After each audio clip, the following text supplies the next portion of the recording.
Hey guys, how's it going? Anthony Muthurajah here, back with a new video lesson for you all.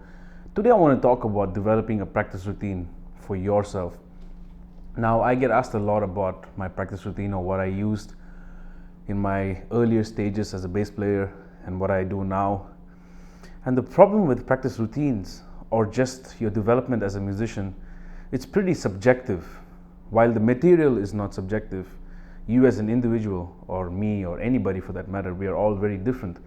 So the rate at which we process information and the amount of time we have on our hands, it's all very different. So I just wanted to talk about 3 specific things that will help you put together your own practice routine and hopefully get you on the right track for you to get better as a bass player or a musician in general. All right, the first thing I want to talk about is knowing your place as a musician or knowing where you stand. Now, this often gets criticized a lot by some musician friends and some students I've had in the past when I see them do something wrong and I correct it and they just don't like to accept that correction. And I mean no harm, but sometimes I just have to be harsh because a lot of younger musicians especially tend to be very hostile when it comes to criticism just to help them get better. For example, if I cannot play a very simple 8th note,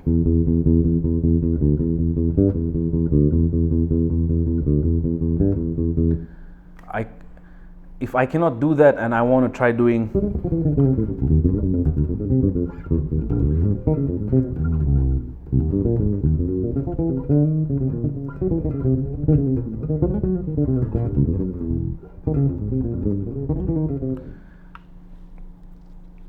now, I hope you get my point. What I'm saying is, if you know your weakness is the ability to play straight 8th notes in a rock kind of groove, and then you want to play Donnelly like Jaco, or you want to play a John Peritucci solo or Hadrian Furrow, John Coltrane licks, like, it's impossible. It's never going to happen.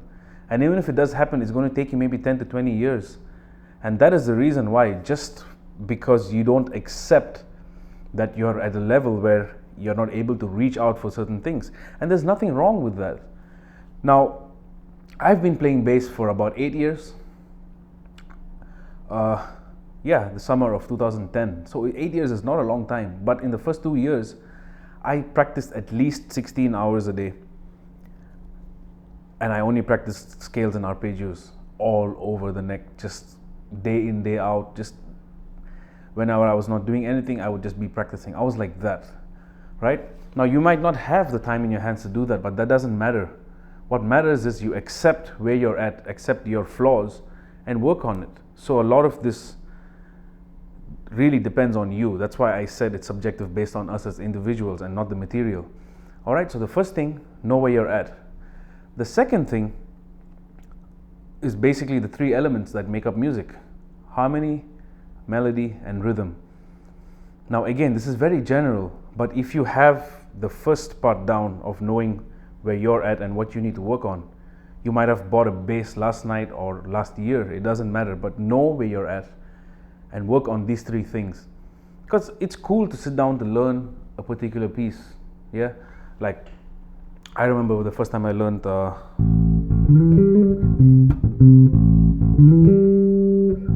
those of you who don't know, that's Give It Away, Red Hot Chili Peppers.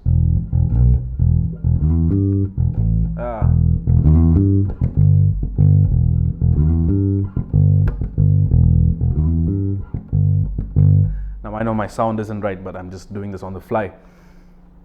So cool, I can play that song, but it doesn't hurt to study harmony, doesn't hurt to study melodies and rhythms. So it could be super basic, a C major triad, just 1 octave. Okay, cool.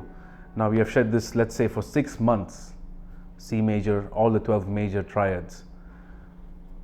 Now minor for another 6 months. Augmented, then diminished, right? I'm just using 6 months, it's definitely an exaggeration. But sometimes you never know, you just need the extra time. right? So now, okay, you look at me and go, okay, you might be pretty advanced. Okay, I'm going to try to come up with something extra stupid. C major 7 sharp 5 flat 9.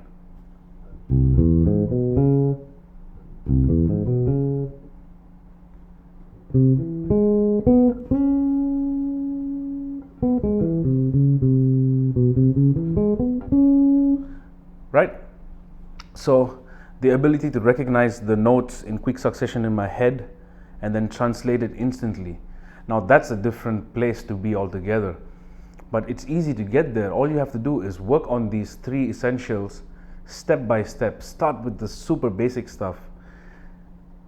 Just see how long it takes you to figure out a major triad all over the neck for one chord, like C major triad. Now if you took 5 minutes, so you understand it takes 5 minutes to figure out one particular triad all over the neck. The next day you sit down, try to compress that to 4.5 minutes or 4 minutes and 45 seconds. So essentially what you're trying to do is spend more time by spending less time.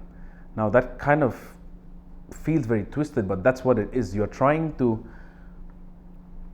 basically develop a quicker sense of reaction, to respond quicker, because essentially that's how music works. It's in your head, in your ear, and then you translate it to your instrument. So the quicker it takes to do the translation, the better. So the three essentials of music: melody, harmony, and rhythm. Start all the way from the super basic stuff and work your way up. And trust me, it'll do a lot of wonders for your routine. All right? So again, depending on where you are, these 3 essentials fluctuate. All right? Now the third thing is to pace yourself. And by that I mean take your time. You're not in a race.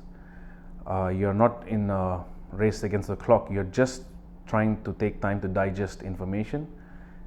And all that information is just to help you play better. Now, for example, the first time I learned this Jaco bass line,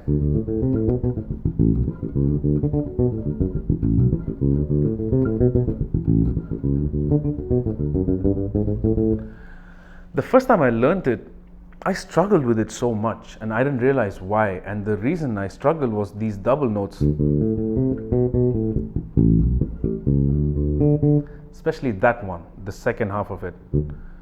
And when I isolated that, I could do it. But then when I tried to connect the two, I was struggling. And I still can kind of hear myself that double D is not coming out properly. So I spent time, like a lot of time, just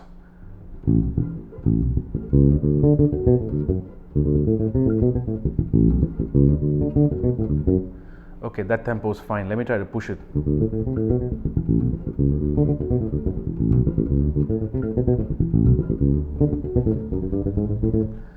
Right? Little bit rusty. I haven't sat down and worked on this kind of stuff. But you get my point. The more you pace yourself and just relax, take your time, breathe, don't forget to do that, and sit down with the material, it just becomes so much more easier. And now, based on these 3 things that we spoke about, this is possibly why I don't fancy giving anybody, my students or friends, a practice routine. Do this.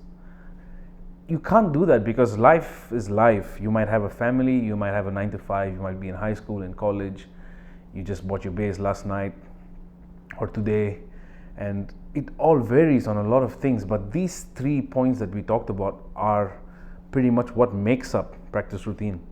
Let's say harmony. Now you feel like you know the major scale inside out. Cool. Now move on to another kind of harmony, like harmonic minor or melodic minor. Okay, cool. Now, for me, for instance, I spent close to a year figuring out melodic minor sounds and concepts. And in that year span, I have developed enough material that I'm actually putting a book together on melodic minor systems. So that's my pace. Now, just because I did that doesn't mean you have to do that, or he or she has to do that. Work at your own pace. You are not fighting anybody but yourself. All right, I'm sorry this video was a little chatty, but I felt like it was important for me to put this out and just get you guys going in the right direction. All right, so if you have any questions, please do feel free to get in touch with me, and I'll see you guys in the shed. Peace.